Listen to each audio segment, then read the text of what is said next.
Tahap perkembangan kognitif merupakan proses mental dalam reorganisasi yang progresif sebagai hasil dari kematangan dan pengalaman anak.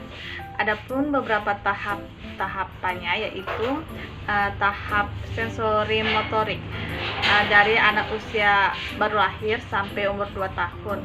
Lalu tahap pra-operasional dari anak umur 2 tahun sampai 7 tahun, lalu ada tahap operasional konkret dari umur 7 tahun sampai 11 tahun, dan tahap operasional formal dari umur 11 tahun ke atas. Proses kognitif yang pertama, skema merupakan tindakan mental yang mengorganisasikan pengalaman anak, contohnya menghisap, menggenggam, melihat, dan menggenggam.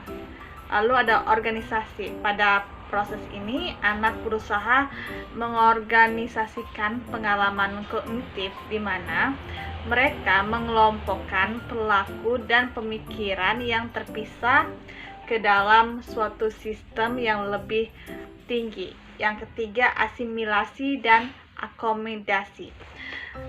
Terjadi ketika anak menggunakan skema yang telah dimilikinya untuk menangani informasi atau pengalaman baru. Sedangkan akomodasi terjadi saat anak menyesuaikannya agar sesuai dengan pengalaman barunya. Yang keempat, ekuilibrasi adalah istilah yang digunakan pelajar untuk merujuk pada mekanisme peralihan anak-anak dari suatu tahap berpikir ke tahap berikutnya. Tahap-tahap perkembangan sensori motorik. Tahap ini berlangsung dari anak baru lahir sampai umur 2 tahun. Tahapan-tahapan ini dibagi menjadi 6 subtahap, yaitu refleks sederhana dimulai sejak anak lahir sampai umur 1 bulan. Yang kedua, kebiasaan-kebiasaan awal pertama dari reaksi sinkron dari umur 1 bulan sampai 4 bulan. Lalu reaksi sekuler usia 4 bulan sampai 8 bulan. Lalu ada koordinasi terhadap reaksi sekunder dari usia 8 bulan sampai 12 bulan. Lalu ada reaksi sekuler tersier, kesenangan hal baru dan keingintahuan dari usia 12 bulan sampai 17 bulan. Dan baik, untuk selanjutnya yaitu ada tahap belajar, mengingat, dan konseptualisasi. Yang pertama yaitu pengkondisian, di mana di tahap ini anak mulai belajar mengkondisikan dirinya dengan lingkungan sekitarnya.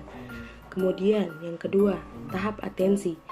Nah, atensi ini sendiri merupakan suatu usaha untuk menfokuskan sumber-sumber daya mental untuk menseleksi informasi, di mana ini akan meningkatkan pemrosesan kognitif untuk berbagai tugas. Nah, di dalam atensi ini ada 3 tambahan poin penting. Yang pertama yaitu habituasi dan dishabituasi. Dishabituasi dan habituasi ini memiliki peran penting atau kaitan yang kuat dengan atensi. Mengapa demikian? Karena dishabituasi ini tersendiri mempunyai arti menurunnya responsivitas terhadap sebuah stimulus yang sudah disajikan secara berulang-ulang kali. Sedangkan dishabituasi merupakan meningkatnya responsivitas setelah stimulus diubah. Nah, kemudian bagian selanjutnya yaitu atensi bersama. Atensi bersama ini merupakan sebuah proses yang muncul ketika lebih dari satu individu berfokus kepada sebuah objek yang sama.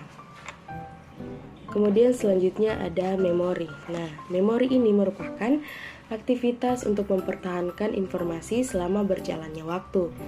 Atensi berperan sangat penting dalam memori karena dia berperan sebagai encoding. Nah, encoding ini merupakan tahap atau proses masuknya informasi ke dalam memori. Kemudian ada tahap meniru. Nah, di sini para anak sudah belajar meniru kegiatan lainnya yang berada di sekitar mereka. Kemudian yang kelima ada pembentukan konsep dan kategorisasi. Baik, untuk tahap selanjutnya yaitu perkembangan individual dan pengukuran. Untuk yang pertama yaitu ukuran perkembangan bayi. Nah, kontributor awal yang memiliki peran penting dalam tes-tes pada bayi yaitu Arnold Gesell. Ia mengembangkan sebuah pengukuran yang dapat dipakai dalam memilah-milah bayi yang memiliki potensi normal dari bayi-bayi yang potensinya kurang normal dengan cara melakukan sebuah tes. Nah, tesnya Arnold Gesell ini memiliki 4 kategori. Yang pertama, motorik, kemudian ada bahasa, kemudian ada adaptif, dan yang terakhir yaitu personal sosial. Nah, development quotient mengombinasikan semua subskor yang diperoleh dari masing-masing kategori itu untuk memperoleh skor keseluruhan. Nah, yang selanjutnya yaitu memprediksi inteligensi.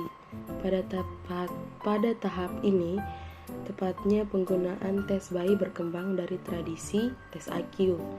Nah, kenapa demikian? Karena tes-tes bayi yang digunakan lebih banyak item-item yang berkaitan dengan perkembangan konseptual motorik dan mencakup pengukuran interaksi sosial. Jadi, fokusnya lebih ke konseptual motorik dan interaksi sosial. Kemudian selanjutnya ada cara bahasa berkembang. Yang pertama, bayi mengenali bunyi bahasa. Yang kedua, celotehan dan vokalisasi lain.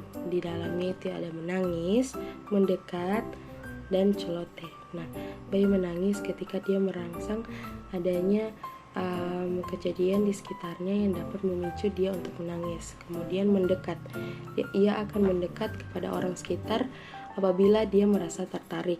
Nah, yang ketiga celoteh, bayi mulai belajar untuk terus berbicara dengan orang sekitarnya walaupun menggunakan bahasa yang masih belum teratur. Kemudian yang ketiga ada bahasa tubuh. Bahasa tubuh bayi gunakan seperti pada saat dia ingin meminta makan kepada orang tuanya. Nah, yang keempat kata-kata pertama. Tentunya kita sering mendengar bayi menggunakan beberapa kata-kata pertamanya seperti pada saat dia mau memanggil mama atau memanggil papa. Nah, yang terakhir yaitu ungkapan kata kedua.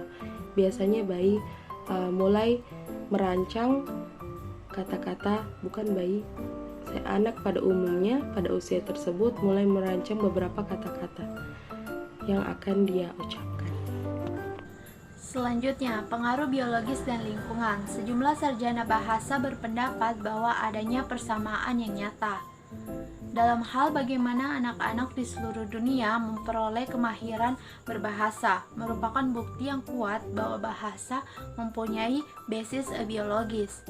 Terdapat bukti yang memperlihatkan bahwa daerah tertentu di otak cenderung digunakan untuk bahasa. Daerah Broca dan Wernicke adalah lokasi yang penting dalam pemrosesan bahasa. Pengaruh lingkungan terlihat dari adanya perbedaan dalam perkembangan bahasa anak-anak sebagai akibat dari perbedaan lingkungan bahasa di rumah antara anak yang satu dengan yang lainnya. Tahapan perkembangan bicara. Jadi tahapan perkembangan bicara itu yang pertama refleksi atau vokalisasi. Selama 2 minggu, tangis bayi masih berupa suara refleks dan belum dapat membedakan meski rangsang berbeda. Setelah itu, tangis sudah dapat bermakna. Yang kedua, bubbling atau meraba. Jadi membuat berbagai bunyi yang berlangsung pada usia 2 minggu sampai 3 bulan. Yang ketiga, leling atau laling. Terjadi ketika kontak dengan orang lain di sekitarnya, misalnya ketika ditimang, mengeluarkan reaksi-reaksi tertentu. Yang keempat, echolia. Jadi anak mulai menirukan ucapan orang lain yang ada di sekitarnya. Yang kelima, true speech, yaitu berbicara sudah sesuai antara apa yang dihendaki, diinginkan anak-anak dengan benda atau hal-hal lainnya. Proses perkembangan inteligensi. Jadi perkembangan inteligensi yang cepat dan intensif terjadi pada tahun-tahun pertama.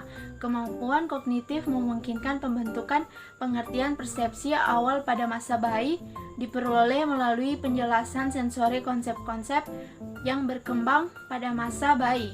Jadi konsep-konsepnya itu antara lain yang pertama konsep ruang, yang kedua konsep berat, yang ketiga konsep waktu, yang keempat konsep diri, yang kelima konsep peran seks, yang keenam konsep sosial, yang ketujuh konsep keindahan, dan yang kedelapan konsep kelucuan.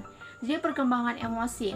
Jadi perkembangan emosi itu pola emosional pada bayi kayak kemarahan, ketakutan, rasa ingin tahu, kegembiraan, dan afeksi. Faktor yang mempengaruhi emosi itu antara lain kematangan dan belajar. Ciri emosi pada masa bayi, yang pertama emosi bayi sangat berbeda. Yang kedua, emosi seringkali disertai dengan perilaku hebat.